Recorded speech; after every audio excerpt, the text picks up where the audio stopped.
Land లేక ఇబ్బంది అవుతుంది కదా. మరి ఇటువంటి భూములను కాపాడి పెట్టుకుంటే రేపు తెలంగాణలో భవిష్యత్ అవసరాలకు అవసరం ఉండవా? ఇతర రాష్ట్రాల్లో ఏం చేస్తున్నారు? ఇట్లాంటి పారిశ్రామిక ల్యాండ్స్ మహారాష్ట్ర కానీ కొన్ని రాష్ట్రాల్లో గుజరాత్ కానీ సిటీ డెవలప్ అయితే 50% భూమి ప్రభుత్వం తీసుకుంటుంది, మిగతా 50%ను ఇలాంటి 50% 100% ఫీజు తీసుకొని రెగ్యులరైజ్ చేస్తుండ్రు. కానీ నువ్వేం చేస్తున్నావు? 30%కే పప్పు బెల్లాలకు కట్టబెట్టినట్టు కట్టబెడుతున్నావు. ఒక విధానం లేదు. ఇవాళ రేవంత్ రెడ్డి గారు హెచ్ఎండిఏ భూములు, టీజీఐసి భూములు, హౌసింగ్ బోర్డులు భూములు, స్వగృహ భూములు ఏవి లేకుండా తెగనెమ్ముతా ఉన్నాడు. ఈయన అనుముల రేవంత్ రెడ్డి కాదు, అమ్మకాల రేవంత్ రెడ్డి అయిపోయాడు. మొత్తం రాష్ట్రాన్ని అమ్మదొప్పుతా ఉన్నాడు. ఇవాళ దేశంలోనే అతిపెద్ద కుంభకోణం ఇవాళ కాంగ్రెస్ పార్టీ తెరలేపిందని చెప్పొచ్చు. బీఆర్ఎస్ పార్టీ చెప్పినటువంటి మాటలు, నిన్న కేటీఆర్ గారు చెప్పినటువంటి మాటలు అక్షర సత్యము అని నిన్నటి మంత్రి గారి మాటలతో రుజువైపోయింది, తేటతెల్లమైపోయింది. థ్యాంక్స్ టు శ్రీధర్ బాబు గారు. నిజాన్ని కొంతవరకు ఒప్పుకున్నాడు. ఆయన కొంత దాచే ప్రయత్నం చేసింది కానీ కొన్ని ఒప్పుకోక తప్పలేదు.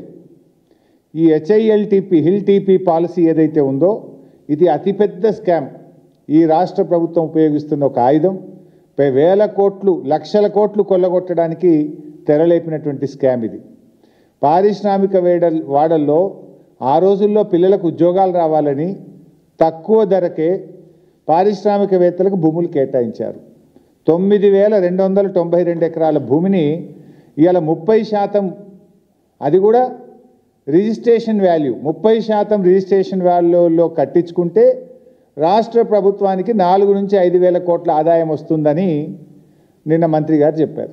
నేను చెప్పలే, శ్రీధర్ బాబు గారే చెప్పారు. స్పష్టంగా చెప్పిన ప్రెస్ మీట్లో, మేము ఈ 9,292 ఎకరాలు అమ్మేస్తున్నాం, రిజిస్ట్రేషన్ వాల్యూలో 30% కడితే మాకు 4-5 వేల కోట్ల ఆదాయం వస్తుంది అన్నారు. మరి నిజంగా ఈరోజు ఆ 9,292 ఎకరాల భూమి విలువ ఎంత ఈరోజు మార్కెట్లో? ఖచ్చితంగా 5 లక్షలకు తగ్గదు. 5 లక్షల కోట్ల రూపాయల విలువ కలిగిన భూమి.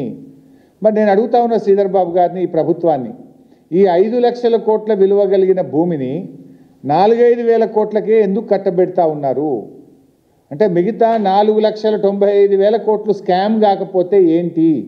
దాన్ని ఏమనాలి? మీరే చెప్పింది కదా 4-5 వేల కోట్లే వస్తాయని. ఈరోజు బహిరంగ మార్కెట్లో ఈ భూమి విలువ 5 లక్షల కోట్లు.